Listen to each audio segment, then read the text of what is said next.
जानते हो कपड़ों का सबसे महंगा ब्रांड कौन सा है? इंडियन आर्मी की वर्दी। देश के गद्दारों को ऊपर वाला भले ही माफ कर दे, लेकिन एक फौजी किसी भी कीमत पे, यहां तक कि अपनी जान की कीमत पे भी उसको कभी माफ नहीं कर सकता।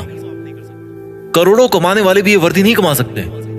दुनिया के जो बड़े बड़े करोड़पति अरबपति बन के बैठे हैं ना, जो जिनको आप टीवी पर सिनेमा में हीरो बने हुए देखते हो, वो भी नहीं है उस वर्दी को कमाने के लायक। क्योंकि वो वर्दी भाई पैसों से नहीं मिलती, वो पैसे में नहीं बिकती। अगर पैसों में बिकती तो हर कोई पहन के घूमता और अपने आप को फौजी बोलता। उस वर्दी को अगर कमाना है ना, तो पैसा नहीं चाहिए, पैसा नहीं बनाना उसके लिए, उसके लायक बनना है। अगर उस वर्दी को कमाना है ना, तो खुद की जिंदगी, खुद की माँ की खुशी और अपने बचपन के सभी दोस्तों के साथ को कुर्बानी पे लगाना पड़ेगा। और इस कुर्बानी की हिम्मत जिसमें होती है, वही फौजी बनने के लायक होता है।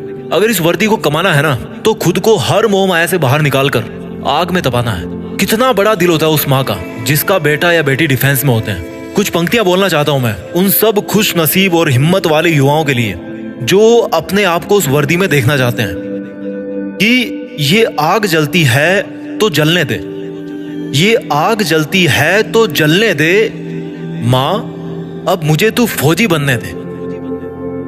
जाना है उस जगह, जाना है उस जगह जहां सुना है मन के मौजी बसते हैं। जाना है उस जगह जहां सुना है मन के मौजी बसते हैं। बहुत देख लिए दुनिया, चल अब फौजी बनते हैं। बहुत जीली नाकाम जिंदगी, चल अब देश के लिए कुछ काम करते हैं। फर्जी के रिश्तों में जिंदगी बर्बाद कर डाली, चल अब जिंदगी देश के नाम करते हैं। अब फौजी बनते हैं।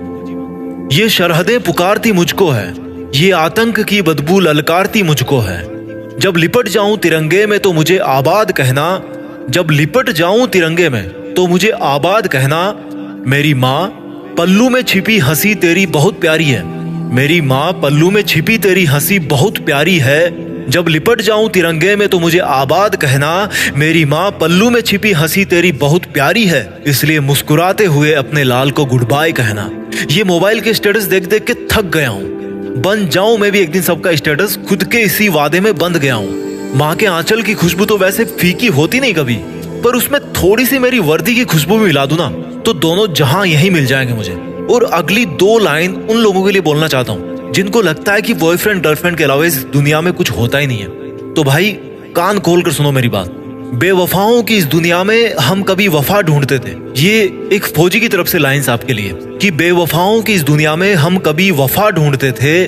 बड़े नासमझ थे जो रेगिस्तान में कमल ढूंढते थे। अरे बेवफा तुम्हारे लिए हम मरने का वादा करते थे ना, अरे बेवफा तुम्हारे लिए हम मरने का वादा करते थे ना। लेकिन सुन, इस वर्दी के लिए तो बार बार पैदा होकर मरने का मन करता है। और जो युवा ये बोलते हैं ना कि मेरी तो लाइफ में यार बहुत समस्या है, मैं क्या करूं समझ नहीं आ रहा, तो उनको केवल दो लाइन में मैं समझा दूंगा कि भाई कि तुम्हारा दुख ना बहुत छोटा है, बहुत छोटा है यार। कि हमने समंदर को भी सूखते देखा है, हमने समंदर को भी सूखते देखा है, जब जब मेहंदी वाले हाथों ने मंगलसूत्र उतार के रखा है। जिंदगी में समस्या किसके पास नहीं है, पर एक वो इंसान भी है जो फौजी की वर्दी में हर समस्या का सामना करके अपना फर्ज निभाता है, लेकिन फिर भी रोता नहीं है, मुस्कुराता है। वो फौजी जो हर बार छुट्टी से वापस आते समय यही बोल के आता है कि जल्दी फिर लौट के आऊंगा।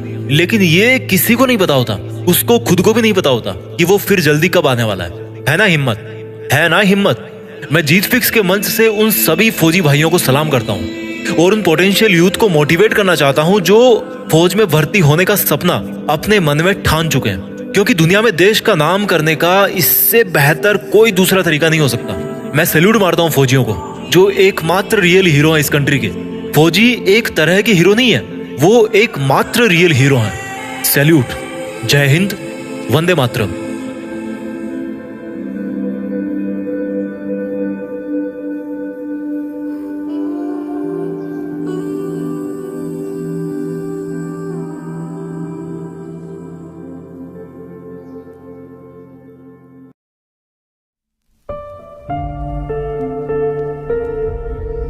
जीत फिक्स।